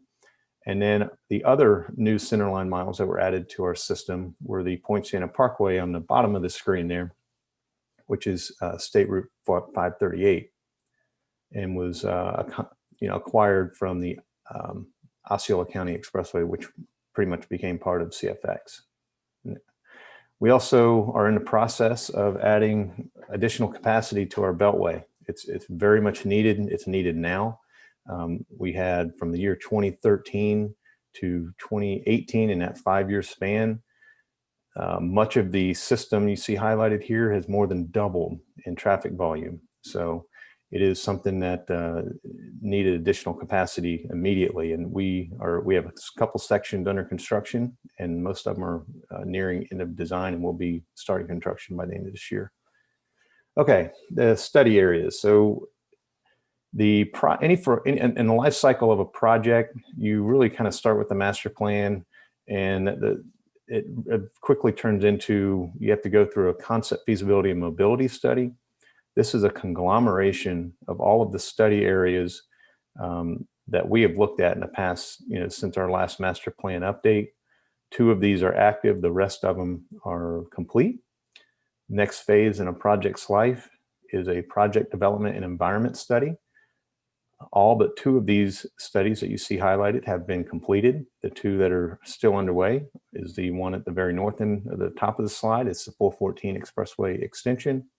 And at the very bottom of the slide in the center is the Southport Connector Expressway PD&E study. Next slide. After we do the PD&E study, the board approves the concept, then we get into design and construction. Everything you see highlighted here is fully funded for design. And in fact, the 2 study areas you see highlighted on the left side with kind of the cross-hatching, those are fully funded for construction. The top one is the Lake Orange Expressway. That is about a third of a way through design right now. And at the bottom of the screen is the Point Santa Parkway extension to Osceola Polk Line Road. That too is just over a third of a way through design. So we're as soon as we can get the right of way acquired, we'll be going into construction and get those extensions done. Next slide. So again, why are we here? This is the time when we need your input. We are visiting as many agencies, committees that we can. This is your chance to put in writing what you think the solutions are. It's a very brief survey. I'd like you to share it with your staff, with your friends, family. Some of the questions you can expect to see are, what are the top transportation needs in your area? What types of multimodal accommodation should we be pursuing? How do we prepare for future growth and manage traffic congestion? And then last but not least, what sustainability practices should we start looking at further? We have our first set of photovoltaic solar arrays being constructed as we speak to tie into the grid and do the net metering that's available. So things like that we're looking at, that this is your chance to get it in writing, and we do take all of it into account, and it does play a vital role in the development of our master plan. That concludes my presentation at this time. Thank you for your time, and I'd be happy to answer any questions. Thank you, Mr. Hawthorne. We appreciate the presentation. Ms. Henry, you're recognized. Yes, Mr. Hawthorne, the survey that you just indicated, what's the due date? When should that be completed by? I would say by the end of June. We're going to need everything compiled because we still have a lot of work to do on our end. We still have to create the plan. Once we get all of that, all of the input, we're trying to have the whole process wrapped up by the end of the year. But if you can have it by the end of June, that would be preferable. And is it open now? It's available now? It is. It is at CFXway. If we can go back one more slide, cfxway.com/master-plan. Or you can just search, go to our website, cfxway.com, and just search master plan. It should be the first result that pops up. Okay, great. Thanks. Very good presentation. Thank you. Ms. Mott, you're recognized. Ms. Mott, just unmute yourself, please. There we go. Thank you, Mr. Hawthorne. Very insightful presentation. Thank you so much for sharing all that information with us. I had a question in reference to, you had mentioned in one of the slides, State Road 528 and 436 interchange. You mentioned the operational upgrades in that area. Clearly, infrastructure doesn't last forever. Can you share with us some of the factors that come into play as to what determines when the road will be expired? And also, secondly, the other thing is, can you expand a bit more on some of the other operational upgrades that you all put in place? Great question. Roads are in constant need of maintenance. There's a lot of wear and tear that goes on. There's accidents that occur. There's, that tears up the pavement. So we're looking at that. We're looking at bridge life. We're looking at traffic volumes to see what kind of volumes we have, and does that fit the design of the interchange. The interchange at 528 and 436 had the loop ramps, and there's nothing wrong with that. But as your volume increases, you can do better. You can get some better operational improvements. And we're widening the lanes on the ramps. We'll have now, if you're heading out of the airport and heading towards Universal Disney area, you'll have 2 lanes to get on the 528 versus 1. So it's things like that that we're constantly looking at. We're constantly trying to maintain the infrastructure to keep it in the best shape possible. Okay, thank you so much. Thank you, Ms. Mott, for your comments. I believe Ms. Rumpf is next, and then Ms. Webster, you follow that. Thank you very much, and thank you, Mr. Hawthorne, for the presentation. Just a quick comment. Will you be, once the survey is completed, I would love to see the outcome from the survey.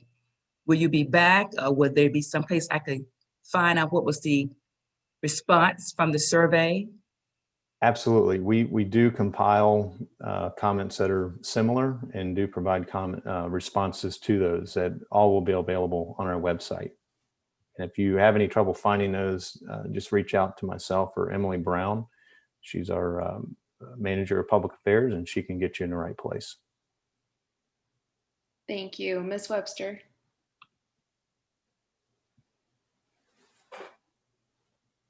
Yes. You know, as our population increases, we keep building more and more roads. We keep widening our roads. And I realize that that's a major responsibility for CFX. There's also the need for maintenance. Looking at what's happening at the federal level in terms of talk about infrastructure, much better use of transit, better use of rail. How does CFX plans fit in with some forward thinking regarding we can't just keep building more roads and widening our roads? So where does CFX fit into that picture? Great question. So the widening on 429 and 417, we've actually laid out an ultimate road section. You know what the road will look like if you're looking as you're driving, and we have set aside a corridor, a special use lane. We don't know what the future will hold. We do know that things are changing or always changing.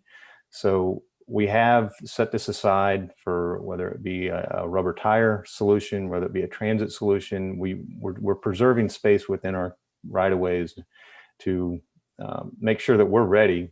You know, once one of those solutions, you know, rises to the top.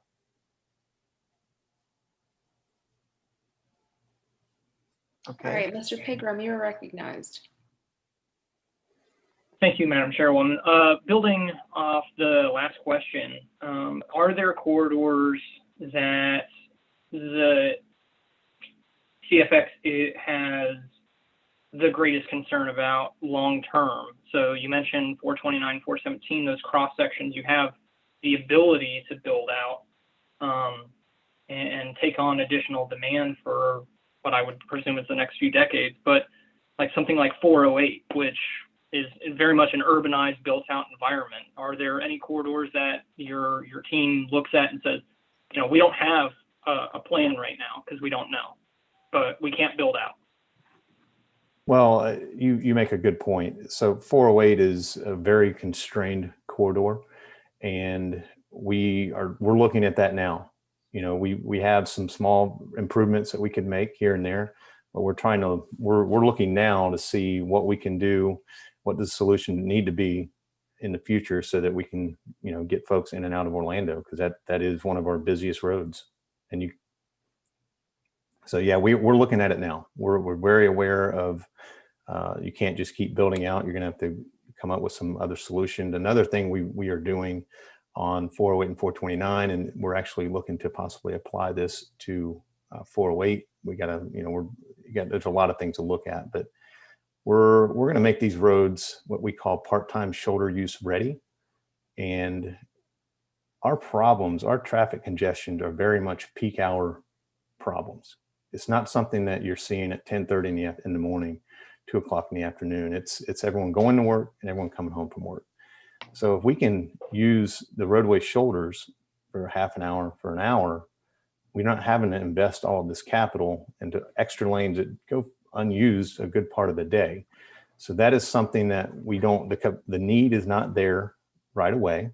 The roads will be ready to do it. We'll have all the technology there. We've got plans, operational plans in the works to be able to turn the switch on when that need is there. In the meantime, we're looking to use those for, you know, emergency response events like hurricane evacuations, traffic accidents, things like that. You know, we're not trying to keep you moving at 70 miles an hour, but we're trying to keep you getting to where you need to go, and, you know, keeping those major slowdowns from occurring. So that's kind of the vision we've tried to, you know, take into account for the Orlando and Central Florida area. Awesome. Thank you so much, Mr. Hawthorne. All right, Ms. Rump, you are recognized, and Ms. Cortez, you will follow that, I think actually for final comment. Ms. Rump? Okay, sorry. Ms. Cortez, you have the final word or question. Thank you. Two quick questions. I guess back to the 408. I saw on one of the slides that there was like a shady part for design right at the end of it on the east side. So I was just wondering what exactly that design was and where it was heading to. And if you could just quickly clarify the partnership with Brightline and with 528 and what extent is that partnership and from where to where, like what part of 528? Thank you. Sure. The design I think you were looking at was at the end of 414. So 414, if you're heading east from 429 today, ends at Bear Lake Road. You have 3 signalized intersections you need to go through before you get to the I-4 Ultimate DOT improvements, where they start to jump over the local signalized intersections. So we're doing a study right now to see what the viability is of doing an elevated expressway to bridge that gap. You know, about 70% or more of the traffic that ends at 414 is going beyond Maitland Summit, and it causes challenges for everyone.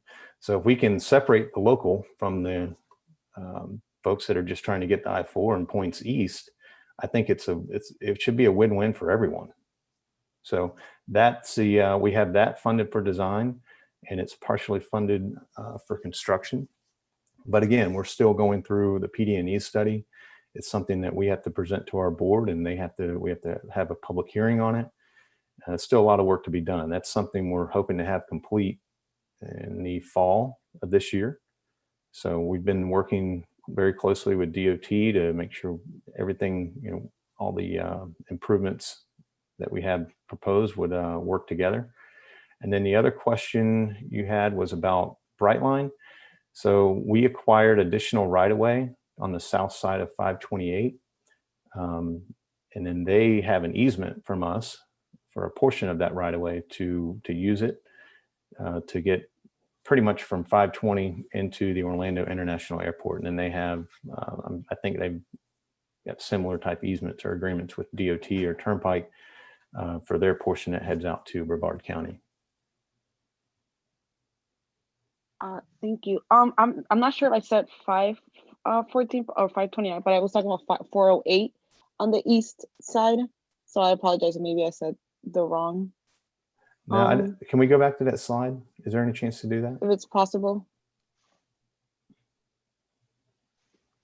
I don't know. While we're waiting for staff to bring up those slides for the roadway segment Maria's discussing, Maria, can you talk a little bit more so that staff can find it specifically? Yeah, it was, it's had like 2 pink shadings, one closer to like, I guess the 429 and then 408, like a little pink. And it was one with like pink with lines and then just pink shaded. It is the next 2, I think 2 slides to be on this one. Another one, or actually another one. Oh, or maybe yeah, no, go back. Oh, I'm sorry. I guess this one right there. Actually, I apologize. For that study area, then where I just can't see that well, but what exactly is that leading towards to for 408? On the east end? Yes. Where it says orange, that is the 408 Eastern Extension PD&E study that we completed a few years ago. And that took it out to 520 east of Bithlow. Oh, okay.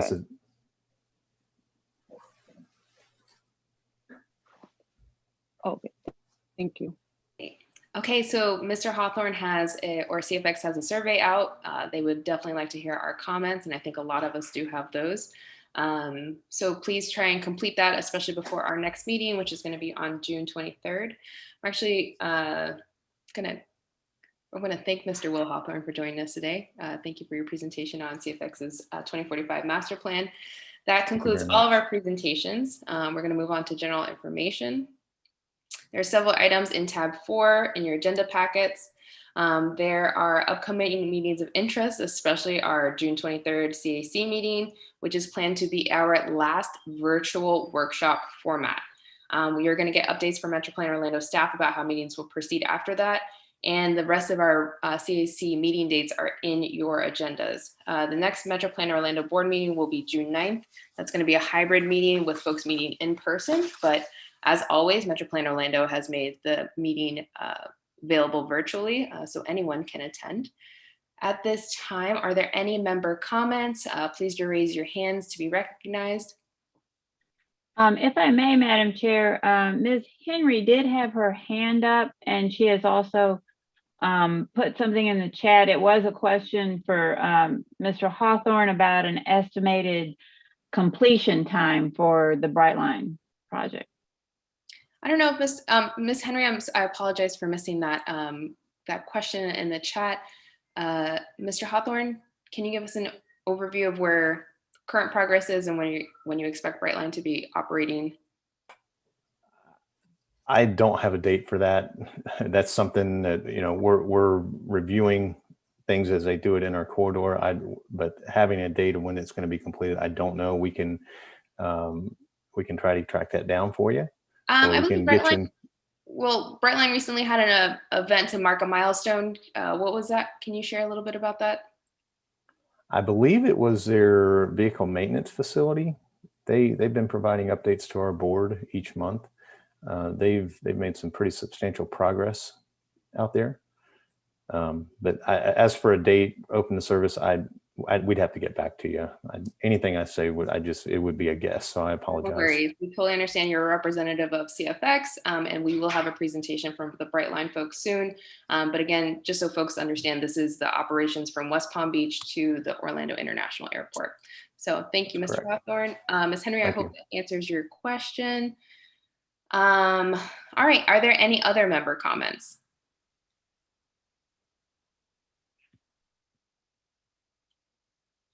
All right, seeing none, I just want to say, MetroPlan Orlando staff, I really love the graphic regarding the MTP, the TIP, and the prioritized project list. I know we're going to start moving into in-person meetings for quorum, and I would love to see like a poster of that somewhere in the room. I think that's super cool and a great reminder, especially for folks that sit on the CAC, of what each one of those plans means and how often you work on them and what they build up to. So with that said, we're going to move to public comment. If any members of the public wish to comment, please use the raise hands function. You'll be recognized, or dial *9 on your keypad. We'll unmute your microphone. Once you are recognized, please state your name and address for the record. Limit your comments to 2 minutes or less. We're going to see if there are any public comments. Madam Chair, I do not see any hands raised on the public side. However, I can clear up the mystery of the previously raised hand. On the public side, we found out that was one of our members, Mr. Brady Lassard, who was with us today, but unfortunately he called in on the public link and we were unable to successfully transition him over into the panel, but he has been with us and will be counted present. And so that was the person who had a hand raised earlier. All right, well, I appreciate the Sherlock detective skills to get that done.